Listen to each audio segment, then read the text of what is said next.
في الغالب لا تتطابق الحالات المصابة بمرض الذئبة. المؤشرات والأعراض ممكن تظهر فجأة أو تتطور ببطء، ممكن تكون خفيفة أو حادة، مؤقتة أو دائمة. معظم الأشخاص المصابين بمرض الذئبة من النوع الخفيف بيظهر في صورة نوبات تسوء فيها المؤشرات والأعراض وتختفي أو تتحسن. المؤشرات والأعراض بتتوقف على أنواع أجهزة الجسم اللي بتتأثر بالمرض، لكن أكثرها شيوعاً الحمى والإرهاق وآلام وتورم وتيبس المفاصل وطفح جلدي وضيق تنفس وجفاف العين وآفات في الجلد تظهر وتسوء مع التعرض للشمس. ولأن مضاعفات الذئبة ممكن تكون خطيرة جدا على مختلف أجهزة الجسم، من الكلى للدماغ للجهاز العصبي للرئتين للقلب وغيرها من المضاعفات، ضروري جدا اللجوء للطبيب مبكرا مع ظهور أي من الأعراض.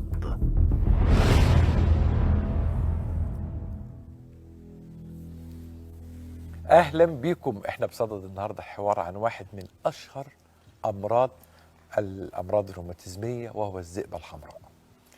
الذئبه مرض اعتقد انه اعلاميا مظلوم، لانه لا يتم تسليط الضوء على واحد من الامراض اللي بدات تبقى واسعه الانتشار، وايضا مرض بيستمر فتره طويله ان لم يستمر مدى الحياه نسبيا. مرض الاضواء فيه في نقاط معينه ما بتكونش واضحه، وأسئلة كثيرة جدا بتدور في خلد وفي عقول الكثيرين، مش بس المصابات، العيلة كلها بتبدأ تسأل. الست أو البنت اللي تصاب بالذئبة أكيد بيتسأل هل عندها القدرة على الحمل والولادة ولا هتتأثر؟ طب إذا حملت طفلها هل يتأثر بهذه الذئبة، هذا المرض الموجود في جهازها المناعي؟ هل المرض ده بيورث؟ السؤال برضو من الأسئلة اللي هتطرح نفسها بقوة النهاردة. المرض بيختلف حسب درجته وشدته. على أساس إيه؟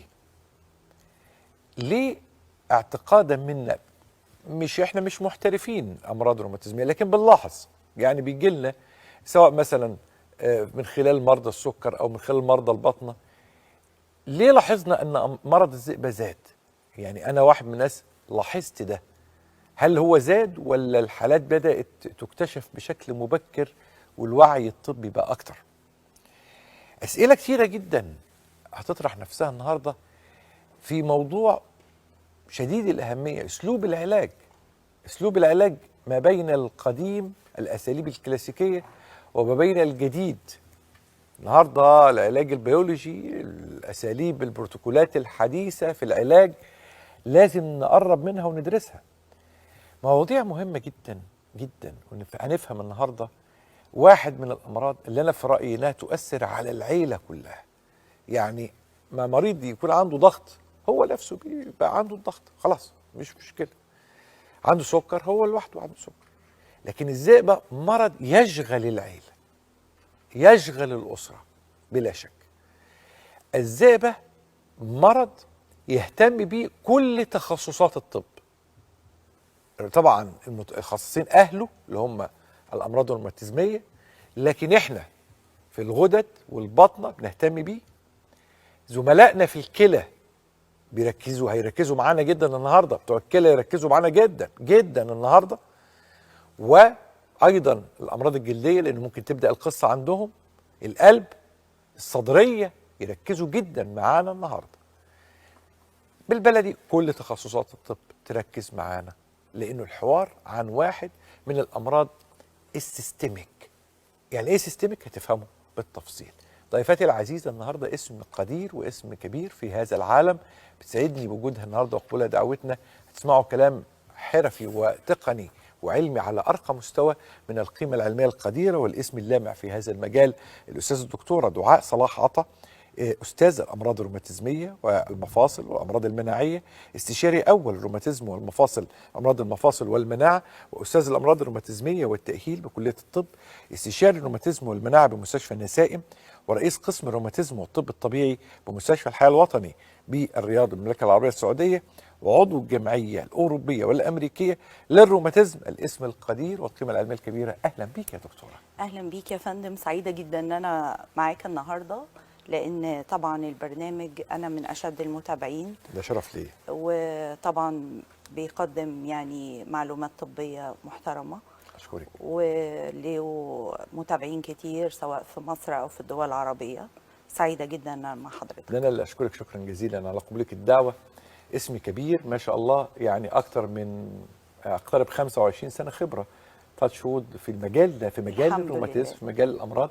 تمام. ما شاء الله محكمة دولية، يعني خبيرة تحكيم دولي في الأمراض الروماتيزمية. تمام. هنشرح للناس يعني إيه تحكيم دولي. التحكيم الدولي علشان احنا عملنا ابحاث دوليه كتير في مجلات عالمية ودوريات علمية دولية، حاصلة على تصنيف Q1 و Q2 على ويب اوف ساينس وسكوبس. فتشرفت طبعا بدعوة من أكتر من مجلة من اللي احنا نشرنا فيهم الأبحاث العالمية دي بالتحكيم الدولي. بيبعتوا لنا الأبحاث والعلمية والدورية لعلماء من جميع دول العالم، وبنحكمها، والحمد لله يعني كانت تجربة ناجحة في أكتر من مجلة. ما شاء الله، يعني أكاديميك راديولوجي وقبليه يعني حاجات كلها دوريات متميزة للغاية. يعني الحقيقة عايز أبدأ بالذئبة الحمراء. ما معنى الذئبة الحمراء تعريفا؟ إيه ليه المرض ده بقى بنحس إنه بقى واسع الانتشار، ولا ده إحساس غير دقيق؟ الذئبة الحمراء هي مرض مزمن. هو مرض مناعي غير معروف الأسباب، ولكن يلام فيه المرض المناعي، الأسباب الوراثية، الأسباب النفسية، لكن ليس له سبب واضح. المرض طبعا زاد انتشاره في الفترة الأخيرة لأن زاد الوعي بالمرض وبأعراضه وبطرق تشخيصه، وزاد وعي المرضى بأنهم يروحوا يكشفوا عند الدكتور على طول. اللي بيحصل في المرض ده ان بيبقى فيه خلل او اضطراب في الجهاز المناعي، فبتتكون اجسام مضاده. الاجسام المضاده دي بتهاجم الانسجه والخلايا. لكن هو طبعا مرض قابل للعلاج وقابل للشفاء، وبيجي في السيدات بنسبه 9 ل1. 9 ل1 يعني 9 ستات قدامهم راجل. راجل. فهو مرض طبعا اكثر انتشارا في السيدات، وممكن يجي في الاطفال. لماذا اخترت الذئبة الحمراء نبدأ بيه، رغم انه معظم الكتب بتبدأ بالروماتويد؟ أنا اخترت الذئبة الحمراء ل3 أسباب. السبب الأول هو مقترح من حضرتك، من متابعتي لبرنامجك. دايما لما كان ضيوفك في دكاترة الروماتيزم بيشرفوك، فكان دايما حضرتك بتسألهم ليه الروماتويد؟ ليه بس الروماتويد؟ هو طبعا أكثر الأمراض المناعية انتشارا، لكن كنت دايما تقول لهم ليه مش الذئبه الحمراء او تصلب الجلد او الصدفيه او التيبس الفقاري؟ الامراض دي امراض مناعيه مهمه لها مضاعفات خطيره، وعايزين نوعي الناس بيها. ده السبب الاول. السبب الثاني ان انا كان عندي اهداف توعويه، انا عايزه اوعي 3 فئات من المجتمع. الفئه الاولى اللي هي السيدات، لان المرض الذئبه الحمراء ده من الامراض الاكثر انتشارا في السيدات. الفئه الثانيه الحوامل اللي عندهم إجهاض متكرر أو جلطات أو تسمم حمل أو وفاة الجنين. أنا عايزة أفهمهم إن ده ممكن يكون سببه مرض مناعي، ومن أهم الأسباب هي الذئبة الحمراء. الفئة الثالثة هي فئة الأمهات، لأن المرض ده ممكن يجي في الأطفال، فلازم الأم تكون برضو على وعي والدراية بالأعراض علشان يبقى التشخيص مبكر. في بقى سبب تاني إنساني يعني، وده كان بتوصية من مريضة عزيزة عليا. هي إحدى مريضاتنا من الدول العربية، وكانت جاية بالتهاب الكلى المناعي، وكان عندها التهاب في القزحية المناعي، وجات مصر والحمد لله تم علاجها بالبروتوكولات الحديثة لعلاج الذئبة الحمراء والعلاج البيولوجي الحديث، والحمد لله تم شفائها. فهي كانت موصياني إن أنا أتكلم عن المرض واتكلم عن طرق علاجه والبروتوكول العلاجي اللي احنا بنعمله علشان المرض ده. وطبعا يعني ببعت لها السلام بقى من خلال البرنامج. دايما السؤال الاول لاي مريض يصارح من دكتوره انت عندك ذئبه، اول سؤال بيساله ليه؟ ايه السبب؟ ايه اللي خلى عندي هذا المرض؟ او العيله نفسها بتسال السؤال. هو فعلا هو المرض ده بيبقى يعني بيعتبر عبء على المريض وعبء على الأسرة اللي حواليه، بس احنا يعني بنقول ان ده مرض مناعي، والمرض المناعي غير معروف الأسباب، هو بس مجرد ان حصل اختلال او اضطراب في المناعة، وان احنا عندنا شوية أجسام مضادة بتحاربنا، فاحنا برضو هنحاربها. وممكن يكون طبعا في سبب وراثي، عشان كده التاريخ العائلي والمرضي مهم جدا للمريض. وفي بعض الامر يعني الحالات النفسيه اللي ممكن يبقى فيه المرض يتشخص بعد صدمه نفسيه. يعني في حالات كتير جت يعني تعرضت لصدمه نفسيه وكانت السبب في ظهور المرض عليها. هي تريجرنج. يعني كانت بدايه المرض. لكن عموما كلها مقترحات، مفيش حاجه مؤكده، وان غير ان هو مرض مناعي. لما بقى هسأل السؤال ده، سؤال أكبر سؤال على فكرة، هو أعراض الذئبة، لأنه أعراض الذئبة دي في الكتب البسيطة عبارة عن مجموعة من الفصول. فعلا يعني فعلا مجلدات وكتب. أعراض الذئبة الحمراء يعني ببساطة كده هي بتتراوح من أعراض بسيطة لأعراض خطيرة لمضاعفات. الأعراض البسيطة اللي هو لما الذئبة الحمراء بتيجي تاخد الجلد والمفاصل، فيجي المريضة دي بتشتكي من احمرار في الوجه اللي هو شكل الفراشة المتعارف عليه أو المعروف يعني بين الناس، وممكن يبقى في حساسية على الجلد، تقرحات في الفم، سقوط في الشعر، أو ألم وتورم في المفاصل. وممكن نوصل للأعراض الخطيرة، بس في الحالة دي احنا دخلنا في نوع تاني من الذئبة الحمراء، وهي الذئبة الحمراء الجهازية. يبقى احنا كده دخلنا على الرئة، فبقى فيه التهاب رئوي. في القلب بقى فيه التهاب في عضلة القلب وممكن نوصل لنوبات قلبية. دخلنا على المخ والجهاز العصبي، فبقى فيه صداع، دوار، التهاب في الأعصاب الطرفية، أو الكلى. والكلى دي لها أعراض خاصة وكبيرة، ودي من أهم الأجهزة الجسم اللي احنا بنبقى خايفين منها في الذئبة الحمراء. لكن عموما الأعراض بتبقى متراوحة ما بين أعراض بسيطة ومتوسطة وأعراض خطيرة مع الذئبة الجهازية.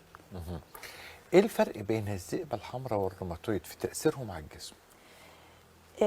طبعا احنا لما نيجي نقول التهاب في المفاصل دي هنلاقيها في كل الأمراض الروماتيزمية والمناعية. امتى بقى المريض لما هو داخل عليا كده في العيادة أعرف إذا كان التهاب المفاصل اللي عنده ده روماتويد ولا ذئبة حمراء؟ فمن ايد المريض وهو داخل انا بعرف الفرق ما بينهم. الالتهاب في المفاصل مع الروماتويد بيكون اشد، وبيكون في معاه الم وورم وتيبس، وممكن يوصل لتشوه. في الذئبه الحمراء التهاب المفاصل بيكون اقل شويه، والتشوه لو حصل انا ممكن اصلحه بايدي، يعني قابل للتعديل. لما يجي اعمل اشعه تشخيصيه هلاقي في الروماتويد في تيبس، في تآكل، في هشاشه عظام، وده ما يحصلش قوي مع الذئبه الحمراء الا لو كانت واخده جرعات عاليه من الكورتيزون.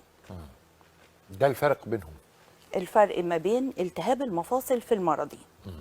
لكن طبعا غير بقى الاعراض، بندخل بقى في الاعراض وبندخل في بتاعه كل مرض والتحاليل الخاصه بكل مرض وكده. لكن ده بالنسبه لالتهاب المفاصل ازاي افرق ما بين الاثنين. السؤال القادم هو سؤال قاسي بقى. اذا تمكنت السيستميك لوبس، الذئبه الحمراء، من الانسان ووصلت الى اجهزته، بدات تؤثر زي ما انت قلتي نظاميه. النظاميه يعني بتاثر على سيستم يعني القلب، الجهاز التنفسي، الكلى، هتعمل بقى ما يسمى بالمضاعفات. فعلا مضاعفات الذئبه الحمراء هي مضاعفات كثيره، وهي فعلا بتاخد اجهزه هامه في الجسم. المريض ده بيبقى طبعا معرض جدا للاصابه باي عدوى او باي مرض، عنده اختلال في الجهاز المناعي. المريض ده ممكن يبقى عنده التهابات خطيره في الرئه او الغشاء المبطن للرئه. القلب ممكن نوصل لالتهاب في عضلة القلب أو لنوبات قلبية. بالنسبة للمخ نوبات قلبيه من الشريان بيبدأ- التاجي نفسه. أيوة. يعني ممكن يحصل كورونري افكشن من فاسكولايتس، تمام. التهاب في الاوعيه الأوعية الدمويه الدموية والدم بتاعه الشريان التاجي. بيتأثروا في الذئبة الحمراء، وممكن نوصل لجلطات، ممكن يبقى فيه نزيف مع الدم، بيبقى فيه أنيميا، ممكن تبقى الأنيميا بمعدلات عالية. في الالتهاب طبعا الكلى المناعي، وده المريض بيبقى عنده نقص ممكن يجيب نقص في البول، تورم في القدمين، تورم حول العين، اصفرار في الجلد. وده طبعا من الحاجات المهمة اللي بتحصل مع الذئبة الحمراء. واحنا بنبقى بنتجنب على قد ما نقدر ان احنا ما نوصلش للفشل الكلوي وزراعة الكلى. هنروح بقى يعني ايه المفروض تعمل قسم لوحده جوه الذئبه، اللي هو تاثير الذئبه على الكلى. لانه احنا عندنا اللوبس نفرايتس دي اشهر حاجه بتتكتب كده حتى في الكتب اللي هي بتاعت الاندر جراديويت.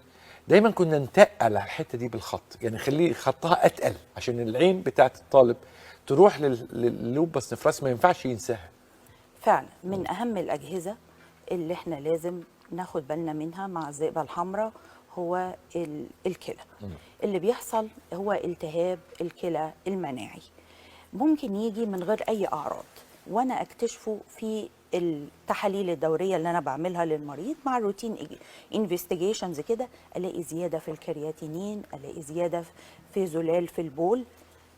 دي ممكن تبقى من غير اعراض خالص، وممكن يجي باعراض زي اللي قلنا عليها، اللي هي تورم القدم، تورم حوالين العين، اصفرار في الجلد، او نقص في كميه البول. طب امتى ادخل بقى بالعلاج؟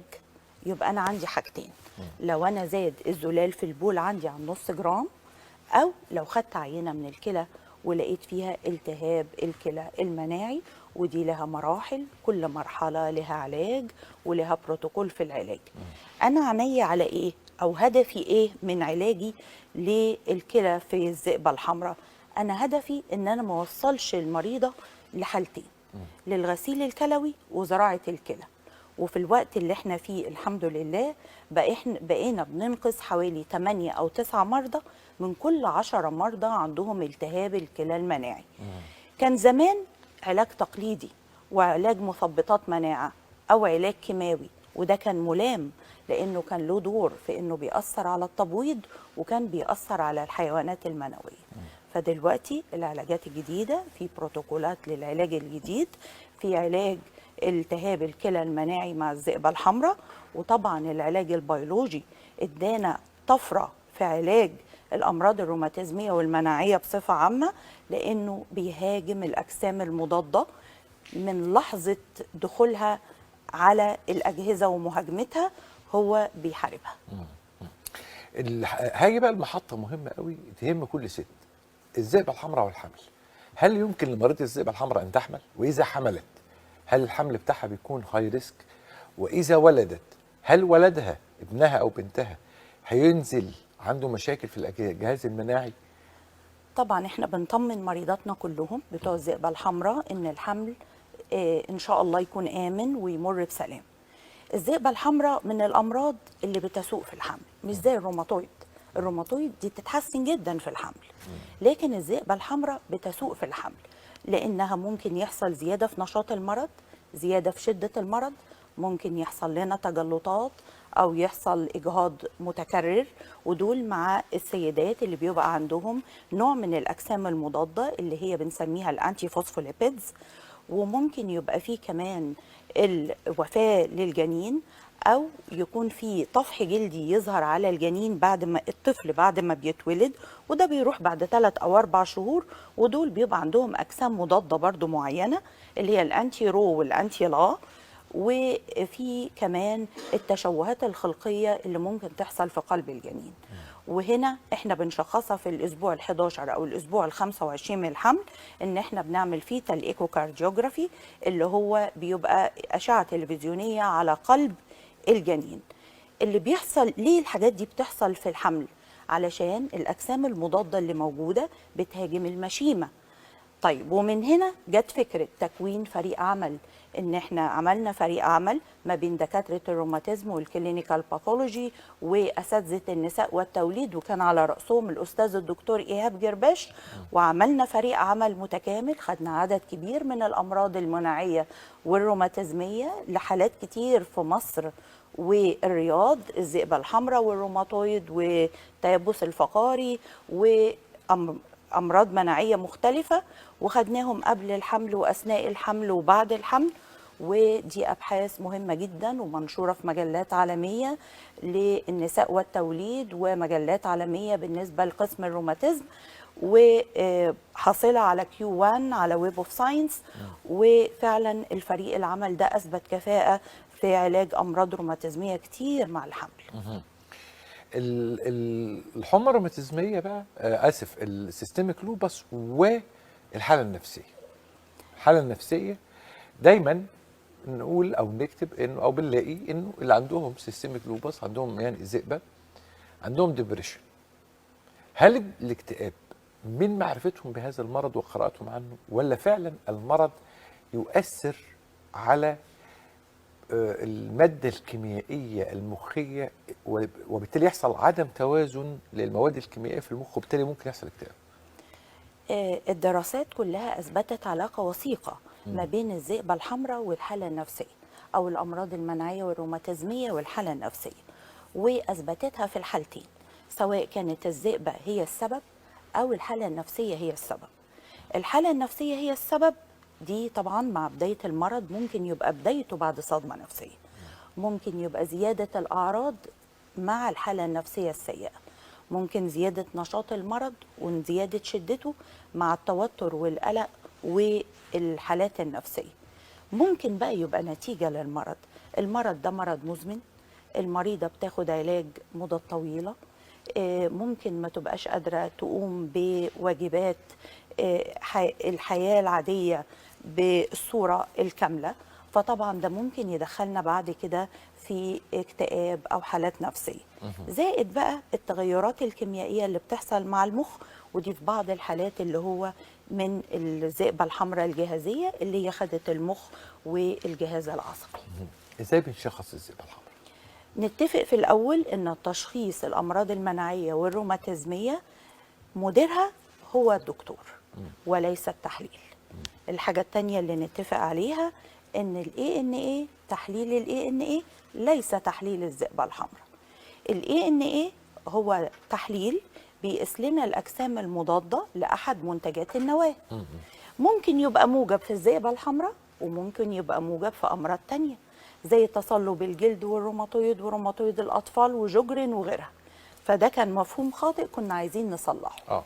نشخص مش سبيسيفيك. لا مش سبيسيفيك، مش يعني مش بيشخص يقول مؤكد ان دي ذئبة. علشان هو معروف للناس كلها ان ال ANA خلاص موجب يبقى دي ذئبة حمراء. لا، ممكن يبقى موجب في امراض تانية، مش شرط الذئبة الحمراء. التشخيص السليم للذئبة الحمراء هو ان انا بكون دايجنوستيك كرايتيريا، دي معايير دولية وعالمية انا ماشية عليها. باخد علامات من الاعراض بتاعة المريض والتاريخ المرضي والعائلي، في علامات بناخدها من الفحص السريري للمريض، وفي علامات بناخدها من الأشعة والفحوصات والتحاليل اللي بنعملها للمريض. بنجمع العلامات بنطلع سكور، يبقى هو ده الدايجنوستيك كرايتيريا ونشخص المرض. العلاج الأحدث الآن ايه؟ الذئبة الحمراء العلاج ما ينفعش ادي المريضة دواء وامشيها. علاج المريض أو المريضة للذئبة الحمراء هو علاج بروتوكول تأهيل كامل، لازم يتكون من الدكتور، المريض، الأسرة. أولهم الدواء، وده كان زمان أدوية مثبطة للمناعة وعلاج كيماوي وغيره. دلوقتي طبعا العلاج البيولوجي الحديث أثبت كفاءة ونتائجه مبشرة وأنقذ حالات كتير، وفي علاجات أخرى موجودة تحت الدراسة جديدة. غير العلاج لازم يكون في بروتوكول لتأهيل المريض، يعني لازم أديله هوم ثيرابي. وأنا بدي الحقيقة للمريضة ملفين، ملف فيه التمارين العلاجية وإزاي تقوم بواجباتها في البيت أو في الشغل أو في أي مكان، وده بنسميه هوم ثيرابي وتمارين خاصة هي تعملها. ونظام غذائي، النظام الغذائي ايه الحاجات اللي بتزود نشاط المرض، ايه الحاجات اللي بتزود شدته، ايه الحاجات اللي تقلل لي التهاب المفاصل. فالنظام الغذائي ده من الحاجات المهمة جدا. وفي بعض التوصيات برضو جوه بروتوكول العلاج، ان انا المريضة دي لازم اوصيها بحاجات. اول حاجة التشخيص المبكر، لازم يكون في متابعة دورية كل 3 شهور، ان هي تبعد عن الشمس من الفترة من 10 ل 4 كل يوم. لو تعرضت للشمس يبقى نظارة شمس وواقي للشمس، لازم يكون معامل الحماية بلس 50 أو أكتر. وتبعد عن 3 حاجات مهمين: التدخين، التوتر والقلق والحزن، والوصفات. الوصفات بقى العلاجية والخلطات وسم النحل وقرص النحل، وتلتزم بالتمارين العلاجية وتلتزم بالنظام الغذائي اللي احنا مدينه لها. في مجرمين كانوا بينشروا اساليب علاجيه، مش اساليب يعني اساليب خرافيه تحت مسمى ان دي علاجات للذئبه، ومستغلين ان ده مرض فعلا. مزمن. فعلا. يعني في مجرمين وهم فعلا. دلوقتي وراء القضبان، يعني هم دلوقتي في السجن لا، المجرمين دول. وساعات ما بتبقاش كمان حاجات يعني اعشاب او كده، ساعات كمان بتبقى حاجات بالسحر والشعوذه والكلام ده. لا، ده دول بقى ده يعني فالموضوع دول مجرمين مجانين. ما في مجرم فالموضوع مجرم مجنون. كبير. ماذا نقول البرقيه التي تود او الرساله التي تودي ان ترسليها الى مرضى الذئبه الحمراء؟ اقول لهم ان مرض الذئبه الحمراء ده مرض مناعي مزمن، زيه زي الضغط وزي السكر وزي اي مرض. اهم حاجه فيه المتابعه والعلاج، وهو مرض قابل للعلاج وقابل للشفاء. ما بنمنعش اي حاجه في لا جواز ولا خلفه ولا بنمنع يعني حاجات كتيره في الاكل ولا اي حاجه، يعني بيعيشوا حياه طبيعيه. بس المهم ان المتابعه الدوريه والاسره تكون متفهمه طبيعه المرض، وطبعا نتمنى السلامه لكل مرضانا. نورتي وشرفتي، ويعني ميرسي يا اسعدتيني فندم. بهذا الحوار العلمي الراقي جدا، والشرح التفصيلي لنقاط محدده وواضحه في واحد من الامراض الغامضه، مش بس غامضه على مستوى الطب، لان في اجزاء فيه غامضه بالفعل ما زالت وستظل فعلا. يعني اجزاء معينه في التفسير والتوضيح وبعض المفاجآت اللي بتحصل في مرض الذئبه، لكن يظل الغموض بتاعها على المستوى الشعبي. ما زال الشعب العربي لسه ما تثقفش في الامراض الروماتيزميه والمناعيه، لسه احنا كمان كاعلام ما اعطاناش الامراض المناعيه والروماتيزميه حقها في الشرح والتفصيل زي ما اعطينا امراض اخرى.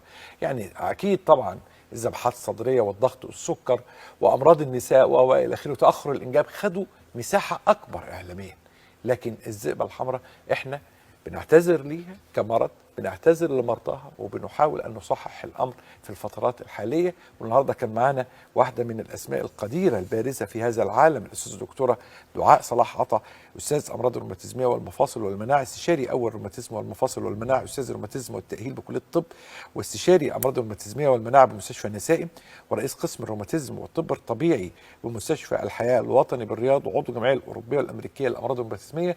نورتيني وشرفتيني ميرسي يا وسعدتي فندم. جدا. ميرسي جدا، واتشرفت طبعا ان انا كنت موجوده النهارده في برنامج حضرتك، واتشرفت بمعرفتك، وان شاء الله يبقى لنا لقاءات تانية عشان نعمل توعيه اكبر بالامراض الروماتيزميه والمناعيه. القادم عندنا بقى مرض التصلب الجلدي او السكيروديرما، عندنا الانكلوزنج سبوندولايتس او التصلب الفقاره والالتهاب المفصلي الصدفي سورياتيك ارثروباثي، هذا المرض وروماتويد الاطفال، والالتهابات الاوعيه الدمويه فاسكولايتس، والالتهاب الاوعيه الدمويه المناعي. وعندنا فعلا حالات كتير فيه، حاجات إن شاء كتيرة. الله نعمل توعية كويسة بالأمراض المناعية. نورتي وشرفتي. وحضرتك شكرا يا فندم، ألف شكر. خليكوا دايما مع الدكتور.